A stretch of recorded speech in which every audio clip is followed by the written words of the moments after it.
À 60 ans, il est probablement le plus vieux grimpeur à s'aventurer sur les falaises vertigineuses du Verdon, sans aucun matériel de sécurité.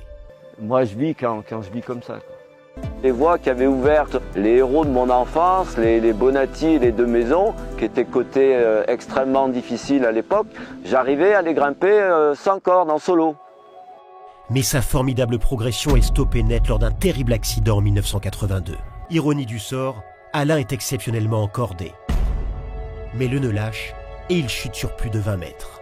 J'ai atterri les bras en avant sur une dalle en calcaire.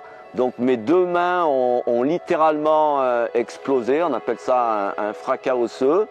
Mais également mes coudes. Les médecins, en fait, quand je suis sorti du coma, une des premières choses que je leur ai demandé, c'était quand est-ce que je pourrais regrimper. Ils m'ont dit, écoutez, c'est déjà un miracle que vous soyez en vie, vous êtes jeune, il y a plein d'autres choses que vous pourrez faire. Mais Alain s'accroche, et malgré un dysfonctionnement à vie des poignets et des coudes, il revient encore plus fort. Le jeune grimpeur flirte même avec le meilleur niveau mondial. Il est le premier à réaliser en solo une voie dont la difficulté est cotée 8B. Sur Pol Pot, l'ascension la plus audacieuse de sa carrière, il a 50% de chance à peine d'atteindre le sommet. Tout peut se jouer sur une demi-seconde, sur une prise qui est toute petite. On y tire dessus, et puis d'un seul coup, boum, ça glisse et c'est fini. Les pieds ne retiennent pas, on est en perte d'adhérence et c'est la grande descente. Je me dis, bon, Alain, maintenant, ça fait 6-7 ans que tu grimpes en solo à ta limite, comme personne n'a jamais fait au monde et visiblement comme personne encore le fait. Et je me dis, bon, si tu continues comme ça, tu vas au carton. T'es pas mort aujourd'hui, mais c'est demain ou après-demain.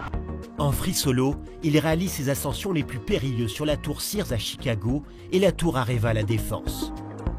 Des exploits qui forcent le respect de la nouvelle génération. Couplé avec le fait qu'il n'avait absolument pas peur, ça en faisait un grimpeur absolument hors norme. C'est parti. Ce qu'il a fait ne sera jamais dépassé et je pense jamais égalé. Les buildings, il y en a des difficiles, mais l'escalade des buildings, elle est beaucoup plus sûre, beaucoup plus safe. C'est des lignes linéaires, il faut plutôt avoir de la résistance, de la continuité, mais en fait, les mouvements ne sont pas aléatoires et dangereux comme en escalade.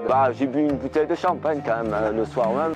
Si, ça m'avait un petit peu secoué. Et on n'arrêtait pas de lui dire, attends, si tu le sens pas, non, mais n'y va pas là, hein, c'est pas grave, on fait pas d'image. Hein. Ouais, on est pas très à l'aise. Il est tout cassé de ses poignets, de ses mains, et ça peut devenir quasi impossible à passer pour lui à partir du moment où il y a des prises inversées. Ça peut être des très bonnes prises inversées, mais il ne peut pas retourner les poignets.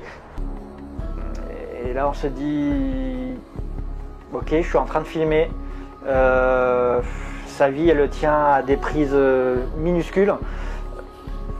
Qu'est-ce qui se passe s'il part ?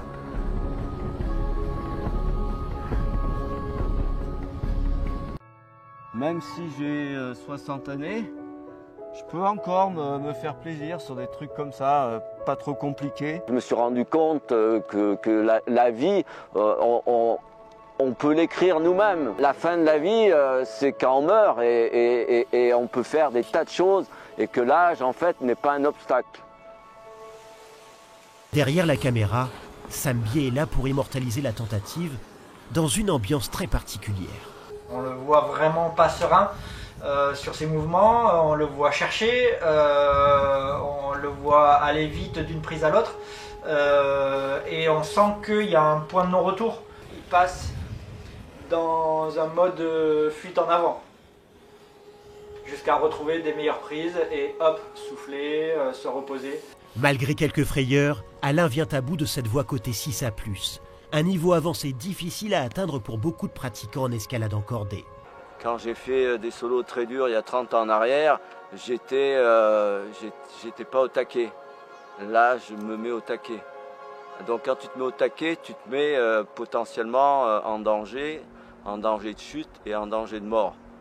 Alors qu'à l'époque, je maîtrisais le sujet. Je ne le maîtrise plus, on arrête.